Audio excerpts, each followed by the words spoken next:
This is it. Welcome, welcome. Welcome to this Sales Confidence event with your host, James Ski. I'm the founder of Sales Confidence.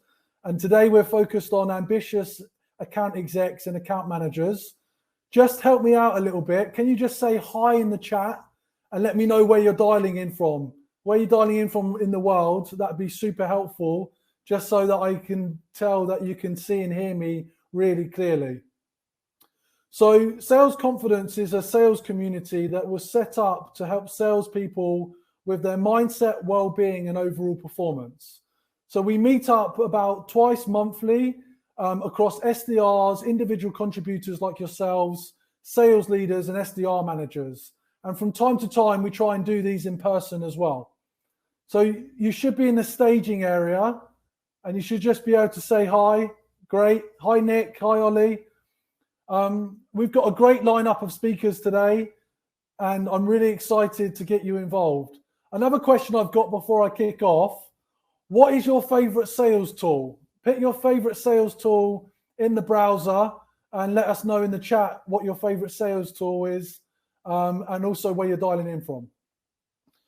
We've got an impressive lineup of speakers. Each speaker has only 7 minutes to deliver value, actionable insights. They are coached on sharing actionable and useful tips and tricks that they have from their day-to-day. And hopefully you will be able to get some golden nuggets. So make sure that you have your notebook. None of this would be possible without our sponsors. So obviously I've got to pick the customary plug-in for our sponsors that are wonderful and important to us to make sure this is successful. So thank you to SalesLoft, Drift, Gong, Aircall, Venetrix, Varison, MindTickle, Demodesk, SalesWorks, Refract, Air, Cognism, Sales Psyche, and now GetAccept. And just introducing GetAccept, we have a brand new sponsor, Gold Partnership in GetAccept, that is helping us with promoting and making the digital process slicker. So just wanted to introduce GetAccept. GetAccept is an end-to-end sales engagement platform and digital sales room. G2 has just created a new digital sales room category, and GetAccept is at the cutting edge of this type of technology. Where GetAccept excels is giving digital sales reps everything they need in one place, from first contact to lead to e-signature to seal the deal. So I highly recommend you check out GetAccept. We've got Jason, one of their employees, on live today, and I'm looking forward to sharing more. So that's enough of the sponsors. Let's get this show in the road. Order of speakers, we've got Octavia from Pleo, Jason from GetAccept, Coralie from SalesLoft, Gary from Gong, Heidi from Snike, and then Alex from Lacework. Super excited to have everybody on board today and looking forward to getting excited about what we've got in store. So let's invite our first speaker up to the stage.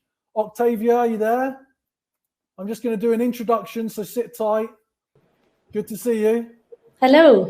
Thank you for breaking the ice with everyone, Octavia. Pleasure. Lovely to be here. Thank you, James. Well, it's brilliant. So you're going to be talking about 3 steps to stand out today, the importance of constant curiosity.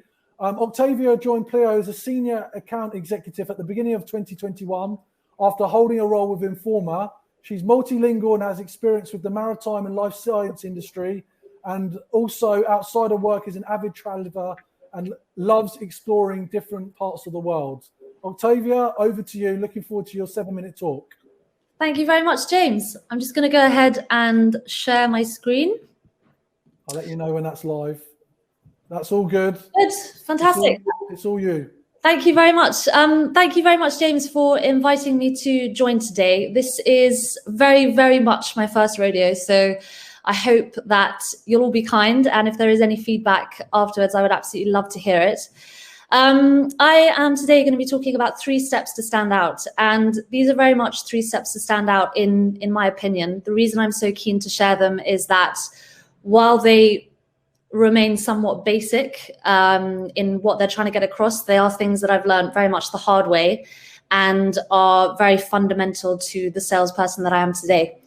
So the 3 pointers that I want to cover are A, methodical master, B, constant curiosity, and C, ready-made resources.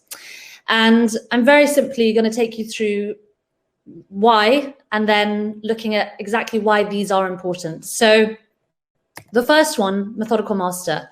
It's a pretty basic one. It's a pretty straightforward one. But here, the key pointers for me are managing your time, knowing your processes, and from there, making sure that you actually stick to those. So I want to look at why these are actually so important. I think hearing that sales is a numbers game, regardless of whether we like that or not, is something that we just have to sort of get to grips with and accept. Sales very much is a numbers game. And if you are methodical in your approach, then the likelihood of you hitting those numbers and attaining those targets becomes a lot more realistic. It also, in being methodical, it also allows you to track your processes and progress a lot more effectively. It's a lot harder to figure out exactly what works and what doesn't when you're not following a procedure or a structure. And again, all of these pointers that I'm going to present today are things that I've learned very much the hard way, from going from somebody who was terrible at managing their time to somebody who's become very focused on that. So if you are, for example, you know that you have much more energy in the morning, then save that time for outbounding and then save the demos for the afternoon, for example. I think the key message here is that it's entirely up to you how you go about this, but just make sure that once you find something that works, stick to it and maintain that strong level of time management. The next pointer, and this is probably my absolute favorite, is constant curiosity. I think my first pointer here is if you feel comfortable, you should 100% be striving to change that. And I'm going to explain why in a little bit more detail, although it's probably fairly obvious. The second pointer is the more you know about your product and the industry, the more credible you are and the more reactive you can be. And this is one of those pointers that, again, is so sort of glaringly obvious in so many ways. But I also think it's one of those pointers that just needs to be repeated and repeated because it is so important. And my third pointer is feedback is 100% your friend. Proactively look for it. So again, why are these important? If you're too comfortable, then the likelihood is you're either bored already or you will be bored pretty soon. So how do we move away from that feeling of too comfortable? My first pointer, which I'm extremely proactive in, and again have learned this the hard way, is push for feedback and do not be shy to give it. In a role in sales where it is fundamentally a very repetitious role, it will also allow you to have a much greater creative outlet in your processes. If you're watching your teammates' demos or your manager's demos, you're always going to find things that you didn't know before or that you can take and use in your own way.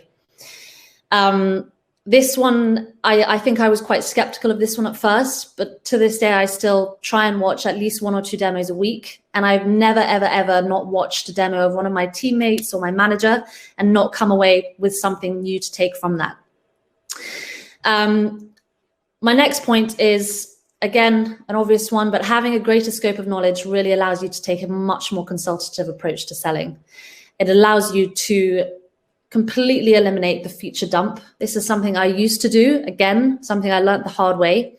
And what this does is it really allows you to become the expert and take that consultative approach. We all know that the consultative approach is the way or the go-to and the way to do it, but it's just a question of how do we go about actually learning that consultative manner.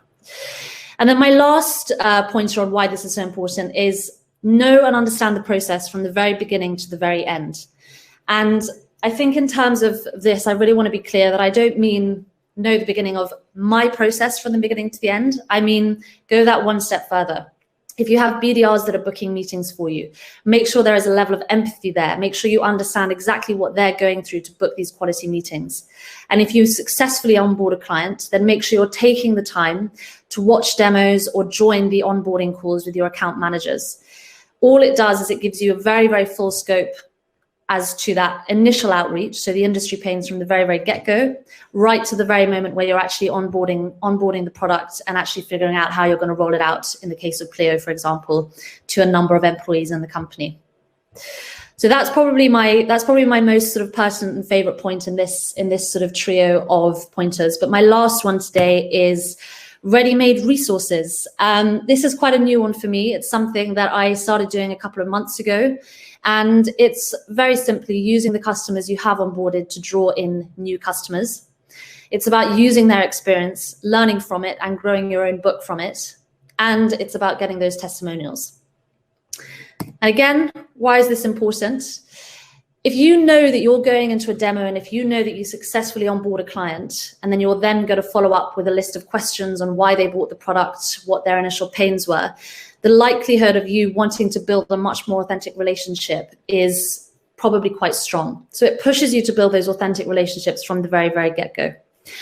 This next pointer, I actually nod about including in here because I think transparency is something that any salesperson should be very, very sort of clued up with. Being transparent with your customers is an extremely important aspect, but I think this further enforces that transparency from the get-go. If you want to use their testimonials or you want to use their answers to beef out your cold calls or your future cold prospecting, then you're going to need to be transparent with them about the product's capabilities from the get-go. And then my last one is very simply, those testimonials, if you can get them, they do allow you to beef out future cold prospecting. It gives you much more meat to put into those cold emails, those cold calls.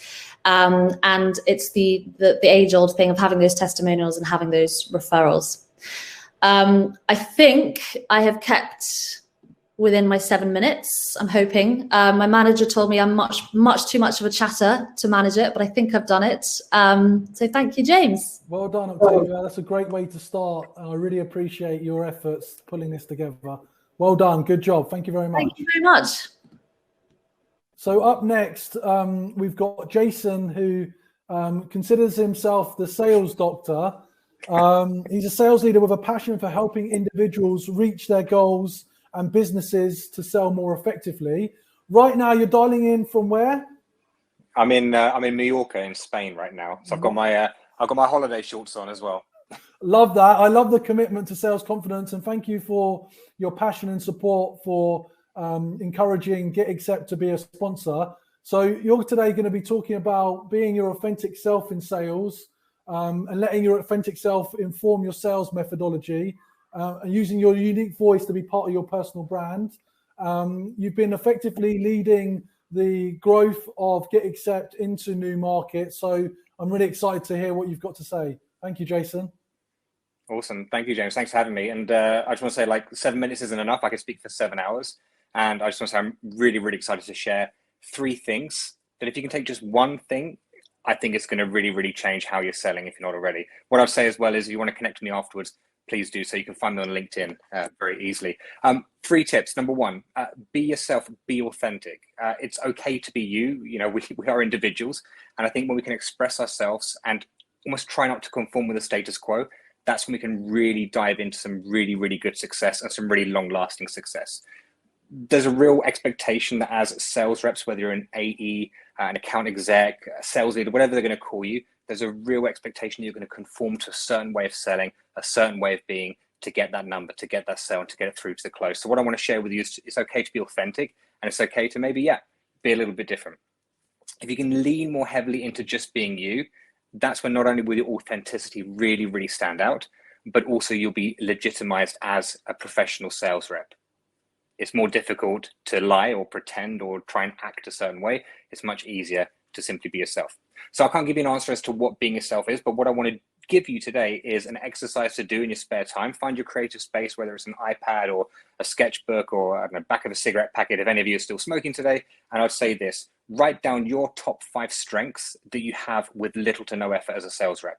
Take those 5 strengths and then work out how on every single call, meeting, interaction with a customer on LinkedIn, how can you at least pick or pluck just 1 or 2 or 3 of them out? And that will really, really speak volumes in terms of the audience that's listening to you, connecting with you, and wanting to go further with you. So number 1, be authentic. Number 2, be creative. And I want to actually share a couple of things that I actually do, and I'd recommend you can either copy or steal, or you can connect with me afterwards so I can kind of help you out with it. So now once you've established your kind of brand authenticity of what your brand is, I brand myself as a sales doctor. I want to fix customers and prospects. I want to help them to a better future, and that is legitimately what I want to do. You need to really give an impact through being creative. And being creative isn't necessarily about creating content or creating things in itself, but it's about giving something of value each and every single time. So here's a couple of things that I do when I meet with a customer. Number one, straight afterwards, I create a video. So I give a video that is no longer than 60 seconds and no shorter than 30 minutes, where I consolidate everything we've spoken about, and I put it together in such a way that it shows, firstly, that I listened, secondly, that I'm giving them some next steps, and thirdly, that, I'm going to stick out from the rest. No other sales rep is really going to do it as well as we are in this interaction. So that's why I use video to really stick out. I'll also confess something to you. I'm super lazy, so I don't want to write a massive email with massive notes. So I tend to find video is a really, really quick and effective and personal route to that. Number two, I create, quite honestly, the worst Photoshops you have ever seen. I send it to my prospects, I send it to my customers, I send it to people on LinkedIn, I send it to everyone. And what I do is I use this really cool tool, which is free, called Thumbify, which I can basically take a photo of me and them, and I put us in situations where we're either cooking food or I'm crying, or there's a whole host of stuff going on. I have 100%, in fact, I have a 99% hit rate on people responding back to me. And that one occasion that hasn't responded, do you know what? They probably don't want to buy from me. They probably don't want to interact with me. So I would recommend try and copy the Thumbify things that I do. And in fact, I'll give you a cheat to a good thing that I do. If ever you're being ghosted, which happens, stop chasing them. Stop saying, oh, can we do a sale, or how are you? I just wanted to catch up. No, you didn't. You want to speak with them. I send them an email with a picture of them being abducted up into a UFO, where they're being abducted by aliens. And I send it to them with a title in the email of, are you being abducted by aliens? Every single time they respond back to me, and they know that they should get back to me. So now I even start my sales process saying, do you know what? If ever you ghost me, you're going to get the alien email. Do you want to see a version of it and how it looks? So now they laugh, saying they want to avoid the alien email. Finally, number three, give value wherever you can with your prospects and with your customers. Go beyond the close. Once you've closed the deal, that's great, but that's when the journey starts. And I give you this as an exercise to do on top of the kind of, write down your top 5 skills as a sales rep. See how you can get from 1 to 100 champions as quickly as possible. That 100 can be within one organization. It can be across 100 organizations. It can be a mix of any of those. But if you can get yourself 100 champions, you literally have a pipeline to last you years. And that 100 very quickly turns into 200, 300, and so forth. So work out how you can actually make them champions. And here's what I would say as a tip to get there. Tell them that you want them to be a champion. Say that you really want to impress on them, where they can recommend you as a person and a brand and your company so strongly that your competition can't even get a meeting with them, because ultimately that's what you're trying to do.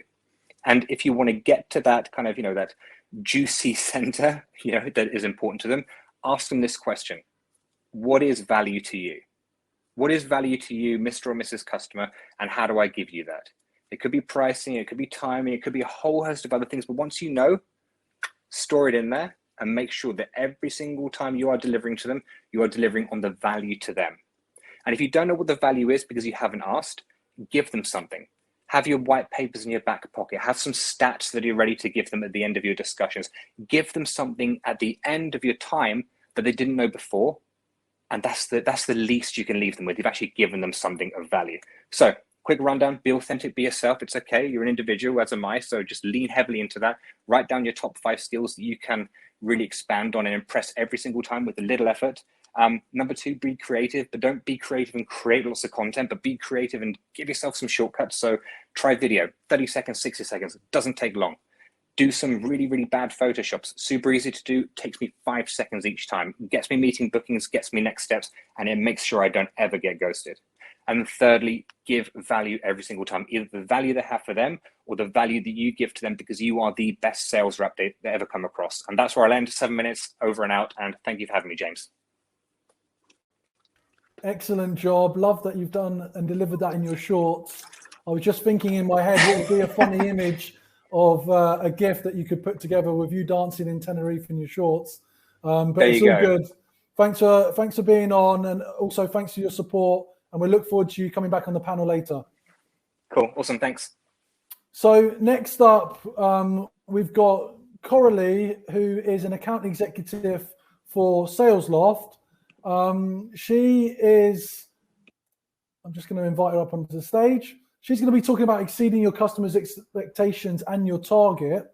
And after her first career was a journalist in France. She moved to the UK and worked as a sales rep in a radio station before transitioning into the B2B role at Peakon in 2018. She developed the French market there, a company which is now owned by Workday, and then got promoted into an AE position. Since March 2020, she's been working at SalesLoft to develop European expansion. And I'm really looking forward to this talk. Over to you, Coralie. Thank you very much. Thanks, James, for having me, and very happy to be here. So yes, today we're going to talk about exceeding customers' expectation, because what we see is that it's the only way really today to smash your target and to make sure that you're winning all your deals, basically. So first of all, let's talk about why it's very important to look at your customer's expectation. Well, one thing that we'll notice is that customers' expectations are higher than they've ever been. I'm not the one saying it. Actually, the State of the Connected Customer, which is a research that has been done by Salesforce last year, is telling us that. So let's look at a few stats. 66% of customers expect companies to understand their needs and expectation. Listen, I've been married for a few years now, and I, just about understand the needs and expectation of my husband, and I guarantee he does not get mine whatsoever. So how are we supposed, as salespeople, to understand needs and expectations completely and fully of our prospect, of our buyers, in the little amount of time that we're given? Yet, it's expected of us. 84% of business buyers are more likely to buy from sales reps that understand their goals. So not only we need to understand their needs, their expectation, we also have to understand their goals. Yet it seems that almost 60% of us apparently lack adequate knowledge of our buyer's business. So on top of this, we need to be experts in what they're doing.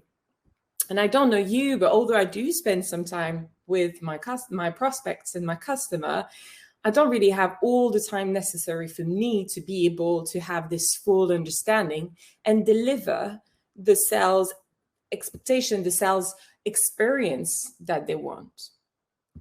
So they're raising the bar for sales standards, says Salesforce to us, like, yeah, 100%.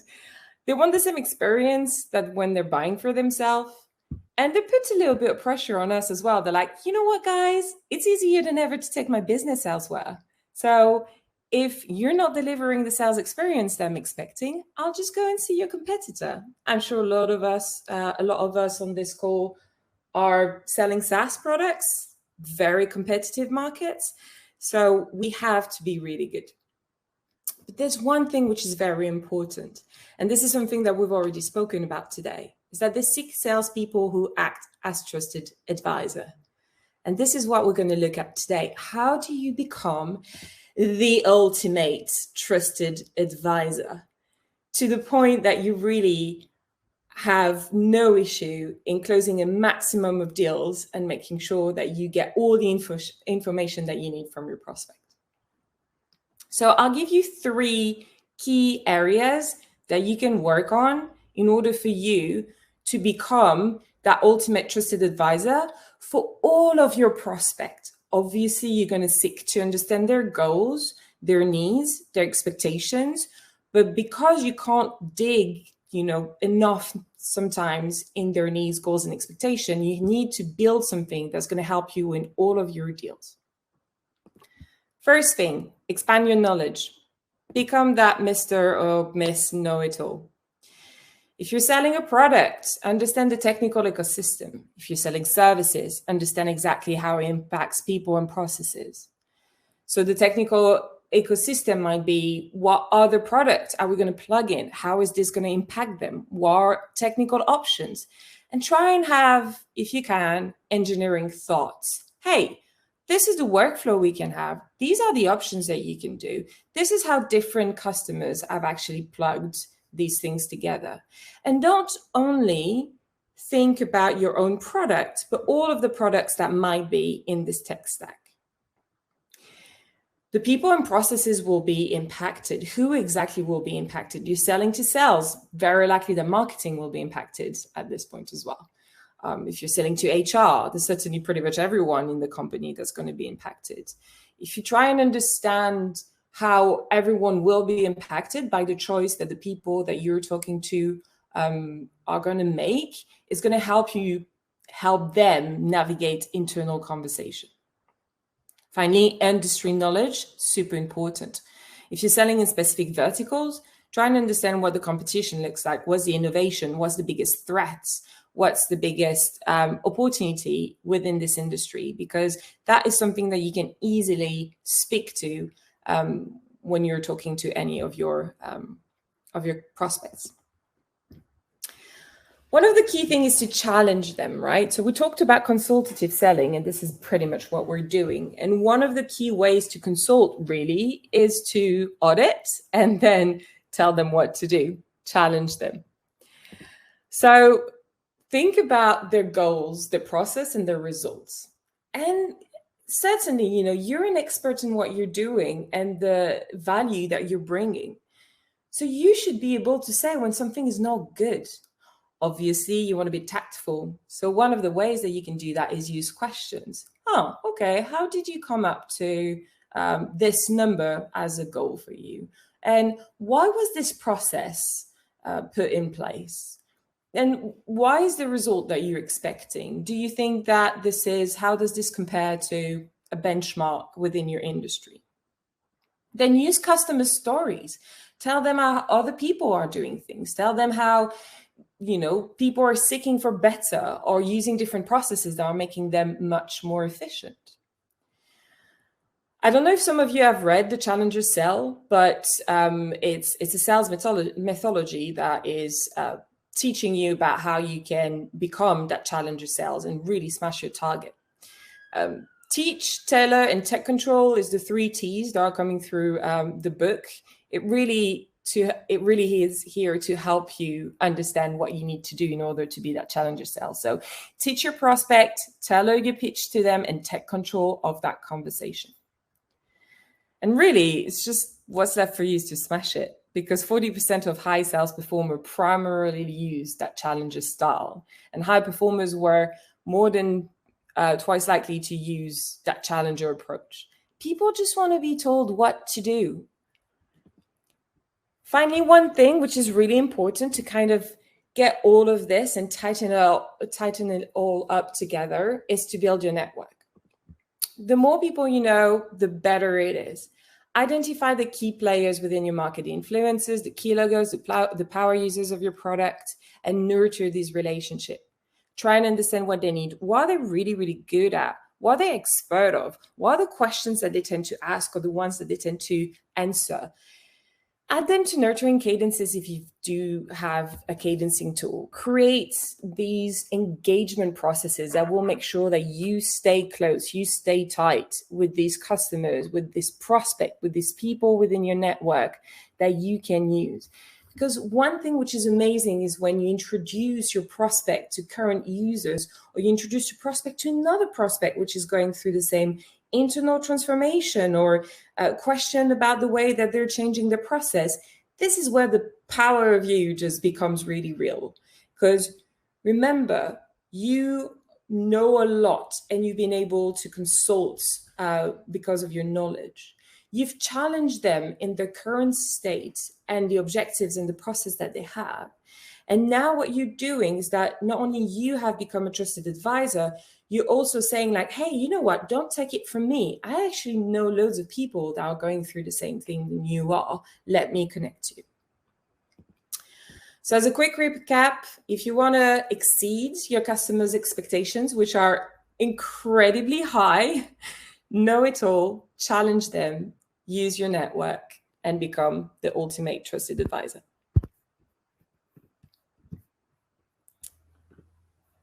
Awesome work on your gift game. Thank you. Thank you very much for really clear instructional tips and tricks. Very valuable, very useful. Thank you very much. We'll have you back on the panel shortly. So next up for their 7 minutes, this is the first man on the ground for Gong, which has just landed in Europe. Gary is an experienced salesperson, having joined Gong in his current role earlier this year. He spent 4 years across a variety of sales roles at Dropbox, Glassdoor and Citrix, and he earned his Bachelor of Business in Management and his Master's in International Business at Technology University Dublin. He's going to be talking about selling to decision makers, how do you get your deals over the line, using customer stories, and the key questions to ask decision makers. Gary, I'll leave it to you. Good stuff, James. Thanks for having me. Well done, Carly. That was a great pitch. So hopefully I can follow that up nicely. I'll start by popping a couple of slides on the screen, because the last thing you want to be doing for the next 7 minutes is looking at my shiny head. Before we kick off as well, a question you might be thinking to yourself is not about how I sell to decision makers, but is this a virtual background or a fake tree? It's the latter. So hopefully I can put your mind at ease with that. So yeah, today I'm going to be talking about selling to decision makers. First, my name's Gary. I'm an AE at Gong, based out of Dublin, and joined it earlier this year in July. So a little bit about me before I start. I began my sales career working as an SDR in Citrix before moving up the chain as an AE and then into Glassdoor, and spent most recently the last 4 years at Dropbox in a couple of different sales roles. So reasonable bit of experience. Today, what I'm bringing you is some insight into how we go about selling to decision makers, sharing some practical advice based off my own experience and backing that up with some interesting data from our team over at Gong Labs as well. The first tip that I've got for you, the first piece of advice, is when we're within these conversations with our prospects and potential customers, it's really important that you tie your value proposition to a strategic initiative and not just a tactical problem. So what do I mean by this? A good way to think about it is, what are the 3 to 5 things that you'd see in a CEO's slide deck, or what topics are actually being discussed at board level? So what are the whole company driving towards? Some of the ways I typically question to uncover these types of strategic initiatives are, let's say I'm talking to someone at C-level, I'll say, if we remove Gong from the equation today, what are the top priorities your organization must deliver on this year? Or another one I might ask is, when you think about the next couple of months or quarters, what comes to mind as the number 1 priority, or the top 2, in a sense of, if we don't execute upon this, we fail as a go-to-market organization? By tying your solution to those problems, you're going to become much more relevant. And some of the examples you might uncover around strategic initiatives could be, we want to increase market share in a new region, or we want to successfully transition from a single to a multi-product company. So really important factors in the company's growth. And if you can attach yourselves to those, you're going to put yourself in a really good position to get that deal. What you want to avoid is diving into feature benefit talk track. So Octavia mentioned it in her previous presentation. We all do it early on, but what you're going to do if you jump into feature benefits is you're going to lose the attention of your prospect. So tie it to that strategic initiative and you're on the right path. The next tip I've got for you is to build your business case with customer stories and not just ROI. So what do I mean by that? The tip is actually inspired by some of our interesting data from Gong Labs. And the research that we found there is there can be a negative correlation between your win rate and focusing too strongly on ROI within your sales cycle. So numbers are great, but most of us as humans relate to stories. So learn off your customer stories for each use case or problem that your company can solve for. And how I do this in my own role is I'll drop them into conversations throughout the process. Let's take an example of someone who says that they're focused on increasing BDR productivity, okay? I'll share with them a challenge that Aircall had in EMEA when they were pretty much operating in the dark. The team were working off reps and managers, hypotheticals and role play calls and not reality. So what they needed was a way to cut out the noise and the opinions and get right to the data. By partnering with us, what they were able to achieve was immediate access to what was really happening in the calls in the pipeline, and the new data back knowledge enabled the EMEA team to improve their onboarding, coaching, and positively impact the rest of the org. So nice, clear and concise, a challenge, an outcome. Don't go too heavy on the numbers. Presenting ROI in your customer conversations actually awakens the wrong part of their brain, the logical part, and that opens them up to argue with your assumptions and really pick holes in it. So remember that people buy on emotion and they're going to justify with logic. Third piece of advice comes to questioning. We all want to know what the best discovery conversation looks like. How many questions do I ask? What questions will lead me to the right results? Do your research before you go into these meetings, okay?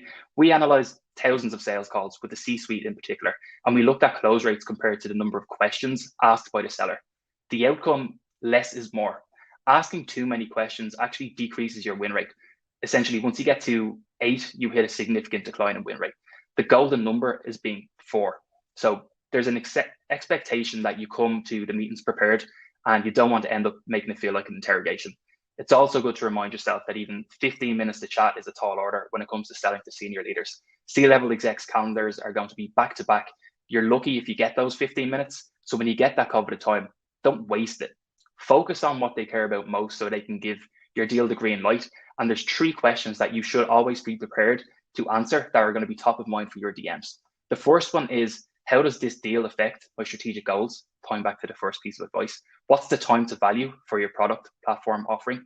And then who's going to own this? So remember those, have them answered, and then you're going to be in a really good position for those deals. One last piece of advice as well.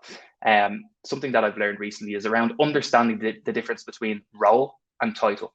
If you go into these conversations and just assume the most senior person in the room is the decision maker, or the most senior title is the decision maker, it could harm your deal because you're going to get them more involved than they potentially need to be. But all that does is put an extra set of eyes on your deal, and you're going to risk offending the true decision maker. Think about it this way. Great leaders actually delegate more than they decide. So don't go by the title, rather just by the role in the deal. What you ideally want to do is find someone who's close enough to feel the pain that your solution could potentially solve, and have them, and they also have the decision-making authority. Hopefully those are 3 useful tips for you. I would absolutely recommend following on LinkedIn for more sales advice for ICs, reps, frontline managers, and leads. There's a lot in there to take home and some really good resources. So thanks for having me. And yeah, that's me. Gary, great, super slick, useful advice for everybody, and succinct as well. Thank you for that. We'll have you back at the panel shortly. So our next speaker is Heidi King Underwood. Heidi, if you want to share your screen, I'll do an introduction. So this is a first for us.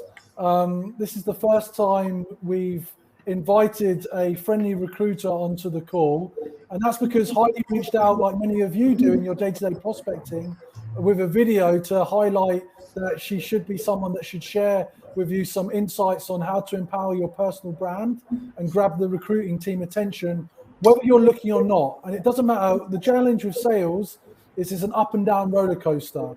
So you never know when you need a call from somebody like Heidi. Heidi believes in giving everyone the right tools to be successful in finding the right challenge for them. And she's currently a lead recruiter, having worked within a range of businesses. She understands the challenges each business faces during hypergrowth stages. She's passionate about the candidate's journey, and she's also keen to match a purpose of a company with the individual values. She also cares about D&I and mental health awareness.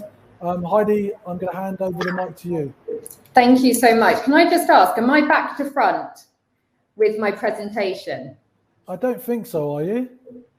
Just want to double check, because I can't work out whether I'm seeing myself back to front or whether you guys are seeing me back to front. So if you see me in the right way, then that works for me. But if I'm back to front, then we have a bit of a problem. No, I can see you. And does that present, you can read that? Yeah, but we can't see you. No, that's okay. Don't you worry. I'm going to come back to you. Don't you worry. Brilliant. All right, let's see how this goes. Thank you so much. So thanks so much for having me here. I am the anomaly. Absolutely. I am a recruiter. Shocker. I have been allowed in. I first became aware of sales confidence a while ago, and I have been begging James to let me in. Not to talk about myself or my role. I'm not here to pitch me, but to talk about sales reps, SDRs, AEs, CSMs, AMs, and really give you some value back, because I feel like as recruiters, we take, and we very rarely get the opportunity to give a lot of advice or guidance, and that's really what I'm here to do. So I am a go-to-market recruiter, and I have been with Sneak now a while, but I've been doing this for 20 years. So I hope that this will give a little bit back. So there's 2 routes in which we look when we're looking at you and your brand, and that is passive talent when you're not looking, and we're looking at when you're actively applying. So first things first, I'm gonna look at the passive talent, and that's when I'm hunting for you. So for this, I'm actually going to give you a sneak peek as to what I see when I am hunting. And like how you have Sales Navigator, this is my tool to success. This is LinkedIn Recruiter, and you can see so many fields here which you can hunt for. I'll take that screen away, but this is really why I wanted to talk to you about this and how you can best place yourself. Now, I'm going to use Alex's LinkedIn profile. Alex is coming up next, and I want to talk to you a bit about how to best place yourself into the market. The most wonderful thing about Alex's profile is it's very clear. He talks around what's his name, what's his title, what's his region that he's working with his title. Some people might put sector, i.e. industry. Some people might put tier, i.e. SMB, enterprise, mid-market. Some people put EMEA, DACH, MENA. He's got company name, and he's also talking about his accomplishments. Other things that I highly recommend here are to do with sounding out your name if it is not native to the country that you reside in. Sometimes that can be helpful for me. But also one thing that Alex doesn't have here, and I'm not picking him out at all because it's quite a new thing, is actually the he, him, she, her, them, they. And that's something that's huge for us in recruitment at the moment. I hate to say it, diversity is a huge metric for us. So a lot like how you have targets, we also have targets.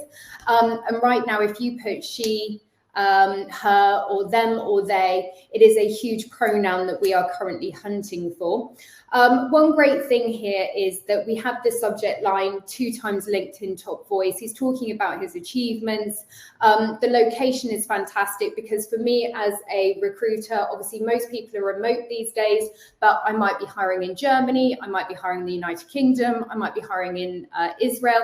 It's extremely key to me to know your location. And it helps me to understand whether we would be looking at a PEO or whether we would be looking at an entity. Now, I'm just going to show you on the other hand what this can look like by using my profile. I am a non-sales person. So as you can see here, I'm not talking about my achievements. I'm talking about my interests.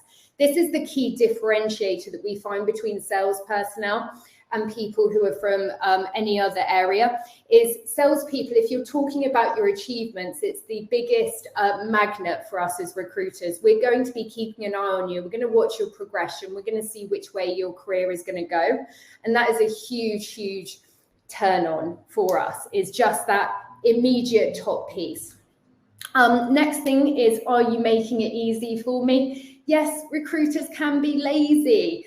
I promise you we are super busy, but also when we're looking for passive talent, are you making it easy for me? Again, I'm going to talk about Alex's here.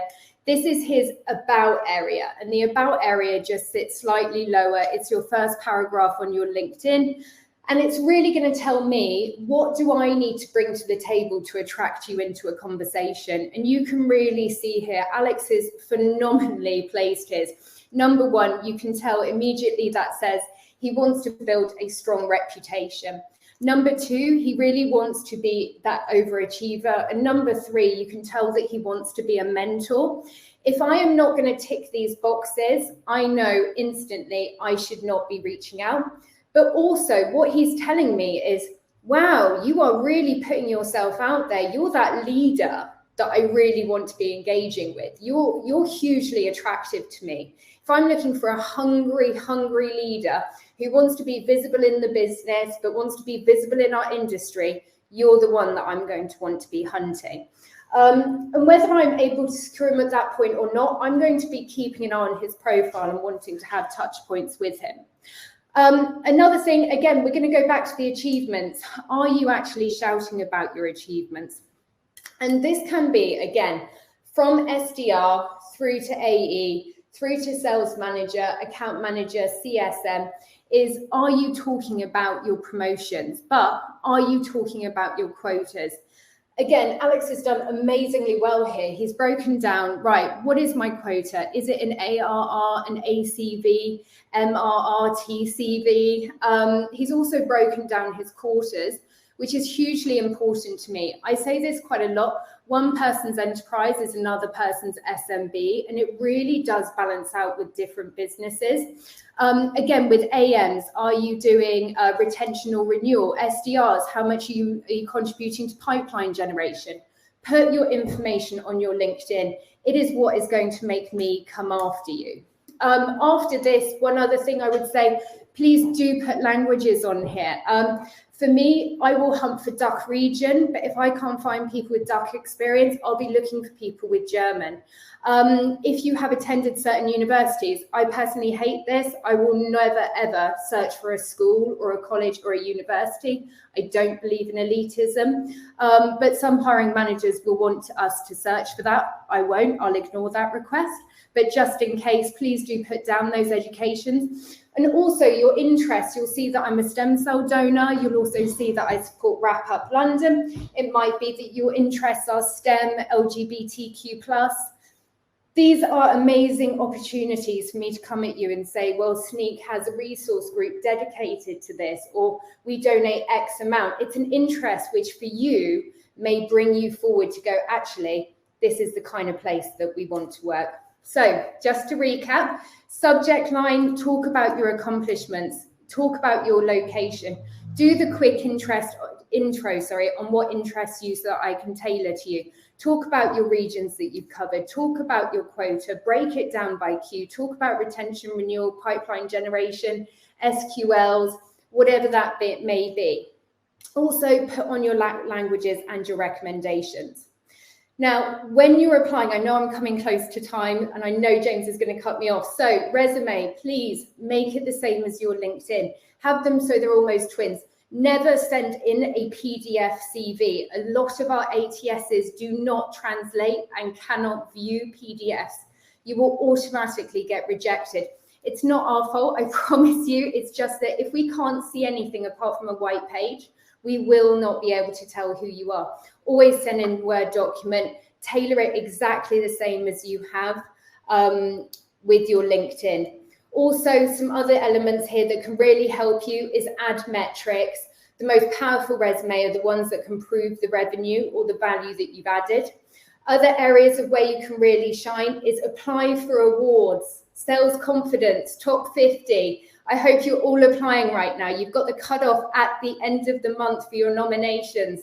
Get in there, get your name up there. I'm keeping an eye on it. Loads of other recruiters are. Sorry, I'll also touch on this one. Women in Sales Awards, all you females out there, get applying, please. These are the amazing ways in which you can shout about yourself. And do not forget to keep in contact with recruiters like me. It's really important that we can nurture these relationships. And that is me done. Any questions, please do let me know.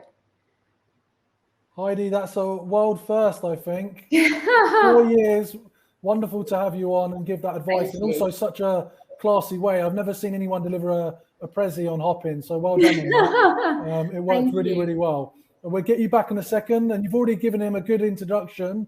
So Alex, we're going to invite you onto the stage. So next up, we've got Alegne, who is a regional manager at Lacework. He joined Lacework in July this year as a regional sales manager, having previously had roles at Amazon Web Services, Twilio, Autodesk, and Capita. Now, Alex is someone that you should definitely be following on LinkedIn. He recently founded Team Never Stop, which is an online community for lead generation and prospecting. And we've had some great tips on prospecting today, but I think what I like about Alex is his obsessive focus on it on a daily basis. And there's some great tips coming out of the community. So Alex, you're our final speaker today. I'll hand it over to you. Thanks a million, James. And just want to also shout out Heidi. Thanks so much for highlighting me and giving us some great graphics to follow along with. So appreciate that. Lovely to see you all virtually. My talk's really all about what separates the 1% in sales. So let's really get right into it. So I want to start off by painting a scenario for you all. So I want you to imagine that you've got 10 salespeople and they've all got a very similar background growing up, very similar education and received the same type of grades, things like that, and the same university, all having gotten a fantastic degree. So then it begs the question of what's going to separate the people who achieve 200% of their number versus everyone else who just goes on to achieve their status quo. Really, those factors that are going to separate that group are going to be threefold. The first thing is their level of passion, drive, and hunger. The second is their willingness to learn. And third is really going to be their desire to apply that learning and drive to meaningful outcomes. So a follow-up question to this might be, can any of what I just mentioned be taught to someone? And the answer is quite simple. No. You can't teach someone to have drive, a desire to learn, or a willingness to apply that learning. That really comes innate in a person.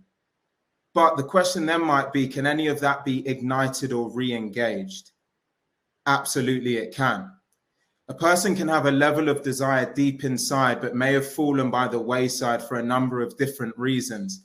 But fundamentally, you cannot teach someone to have a will to win. That's got to come from a place that only that individual can tap into. So what are some of the practical ways that you can leverage to reignite your drive if you feel that it's taken a little bit of a trough recently? The first thing is to surround yourself with the energy that you want to embody. So both internally and externally within your organization, you're going to have people that truly showcase many of the attributes that you might be aspiring towards. So commit yourself to spending scheduled time with those people on a weekly basis, learn their habits, understand the way that they think, and ultimately take a leaf out of their book. The second thing is to decide, what does success look like to you? So if you could choose any outcomes in your life that you could achieve in the next 1, 3, and 5 years, what would your life look like and why? Write down, what does success look like and what does it mean to you? As much as there might be many different societal stances around what success is or isn't, it's different for each and every one of us. So gain clarity around your own version, then commit to the action that's going to take you there. And number 3, take micro steps forward, but consistently. So when you're trying to make progress, everyone's always seeking the big win or the overnight success. Don't chase instant gratification. Instead, commit yourself to taking one step forward, but on a daily basis in line with your commitment to success.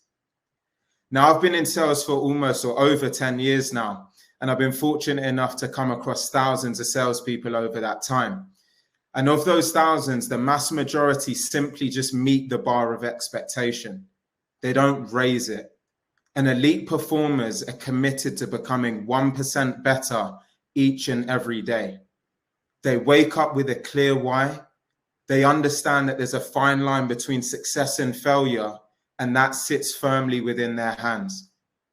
If you want to be part of that 1%, you need to ask yourself some questions.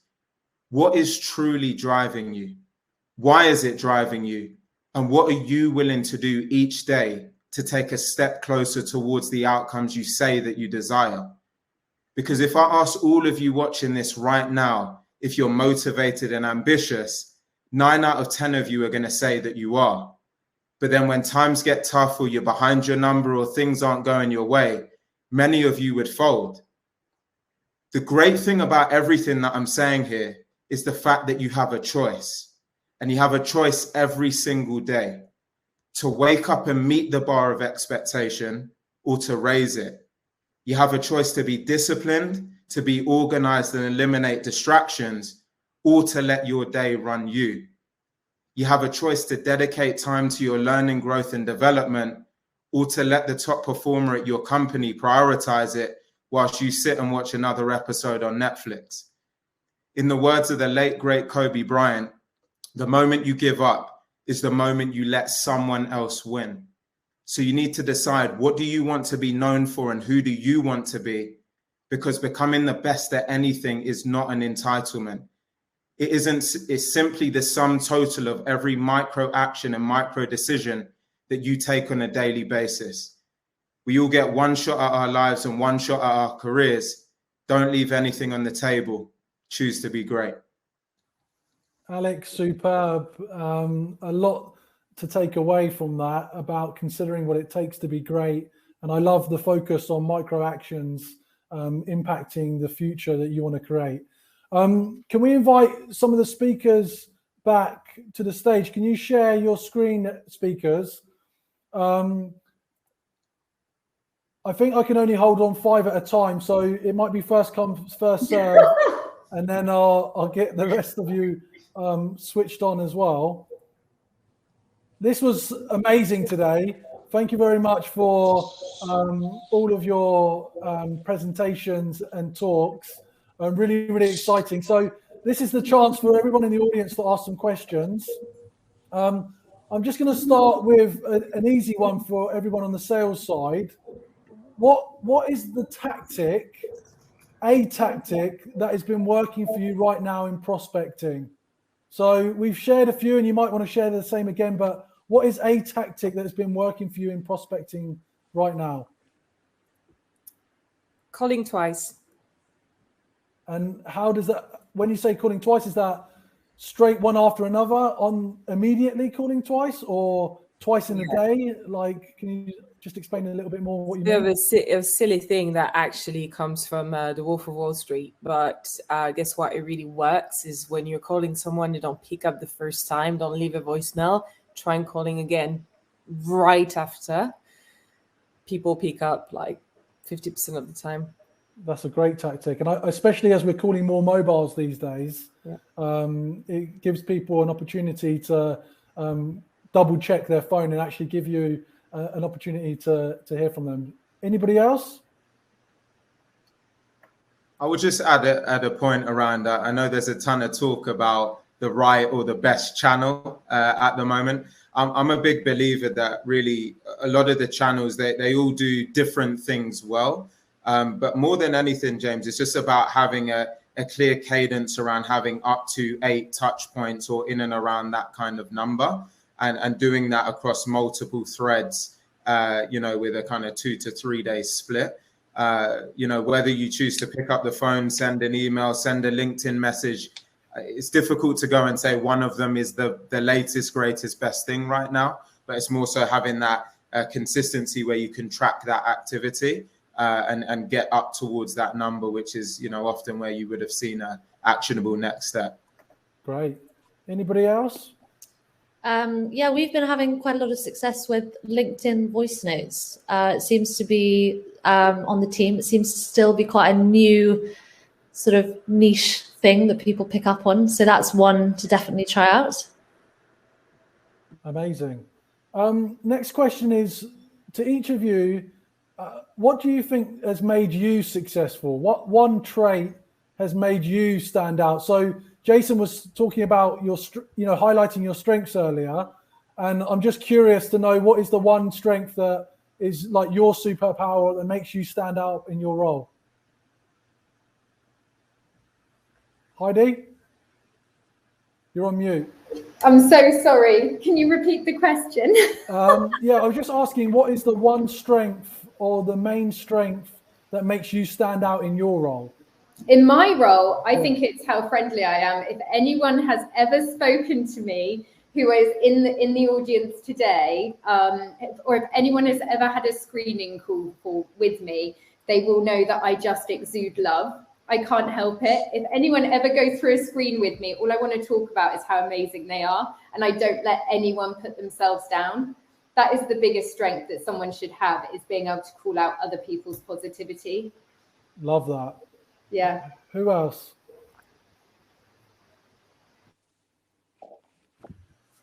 I tend to be very transparent, kind of a no bullshit approach.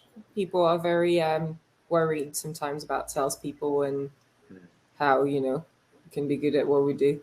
But having a very transparent approach, obviously coupled with the things that we mentioned, consultative selling and challenging and showing that it's not just your knowledge, but the knowledge of others that you can rely on, and being very upfront with a lot of things, just put people at ease and feel like they can also be transparent and honest with you. And you can build, real conversations and have really good control on your deals. Thanks to this. I'm happy to add one as well. I'd say that I'm just obsessed with becoming best version of Alegne, right? And so every day I wake up just always constantly thinking about what's the new thing I can learn, how can I get 1% better, what action can I take today to help improve the team or do my bit. And so I see it as a superpower because of probably how obsessed I am around getting the best version of me before I cash out on this life. That's brilliant. Can I add something there? Go on. No, I just think I was going to say that before Alex said, but motivation, and I think deep down we'll have a kind of, I call it the origin story. What is your motivator, which makes you, as Alex says, get up and either reach the bar or exceed it. So I'd say to everyone, on this webinar, figure out what your origin story is. What is your motivator? I think Alex said it nicely. Don't go for the kind of quick satisfaction, but what is the long game? So dig down, see what your origin story is. And I actually have a recruitment tactic, which is about finding the next superstar, which actually is based around the origin story. So maybe it's a discussion, Alex, you and I can have one time, because I wonder if our minds will meet there somewhere. Let's do it. Amazing. So Heidi, I know you've got to get to a spin class, so Yep. I'm going to thank you and going to invite Gary up. Well done today. Thank Great you, guys. job. Always linking if you have recruitment questions. Bye. Amazing. So can we get some questions from the audience just before we go into networking? So we've run over a little bit. We're going to head to the networking, which is on the right of your screen, I think, in a second. And we're getting an opportunity to then speak to the speakers backstage and have a conversation. I like that, Jason, you've changed your shirt, ready to go out. Yeah, it's my dinner shirt. I'm ready. What time is it over there, and where are you going? It's 6:02, and I'm gonna go to the buffet. So I'm gonna attack the tuna tonight. That's on the menu. Fantastic. Gary, see if you can get onto the stage. Question back to prospecting, which is usual. Is there any advice for prospecting into a new market? How you start that approach into a new market or a new territory?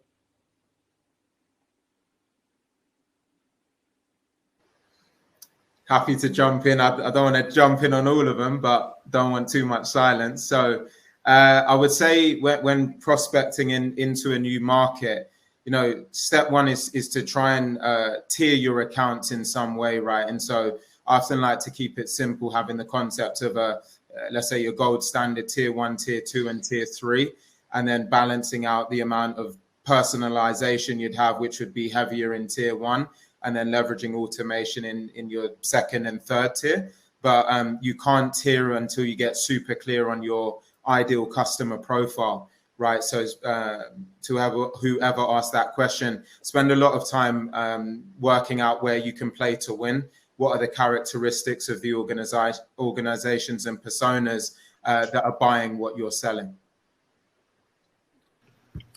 I'd add to that looking at your current existing markets, try and see who are your most successful users, your most important customers, and find the ones that are going to be very similar or direct competition of these guys in the new market, and try and attack these, because you've got a very strong, although you're not in this market, you've got a very strong story to tell to how a very similar company just based somewhere else is using your product. And in terms of strategies as well, I remember Neil Ryland, actually CRO of Peakon, said something quite interesting about how to crack a new market, and it was about finding the 5 strategic logos. And once you've got your 5 very strategic logos, you are in a very good position to, really get into this market in a higher volume fashion and start recruiting in this market, and decide that this is now a place where the company can invest resources. So yeah, that'd be my advice. Amazing. So is there any final thoughts or a parting comment that you'd like to share with the audience before we head over to the networking? Put you on the spot there. If Jason could just share with everyone where he got his shirt. Yeah. So super quick story. We had a post-COVID get together at GetAccept just to make sure we could be physical with each other, and the theme was beach party, and my quest was to find the most disgusting outfit I could, and something really weird happened where it kind of gave me a superpower where I kind of just I feel really, really cool wearing it. So it's so bad it's good again. but I got it from H&M, and it was actually hidden behind everything else. It's the only thing I've found. I haven't even seen it on their website, if I'm being totally honest with you. So yeah, H&M. It's disgusting, but it's good. It works. All right, guys. Listen, I'm going to wrap it up there for the talks. You can, everybody in the audience, you can interact with the speakers in the networking section for the next 20 minutes. Everybody, round of applause in the comments for our speakers today. Octavia, Gary, Coralie, Jason, Alex, and Heidi. Fantastic job. And I want to wish you well for the rest of your day. For those of you just hanging around, all the videos are available on YouTube and will be sent to you post-event.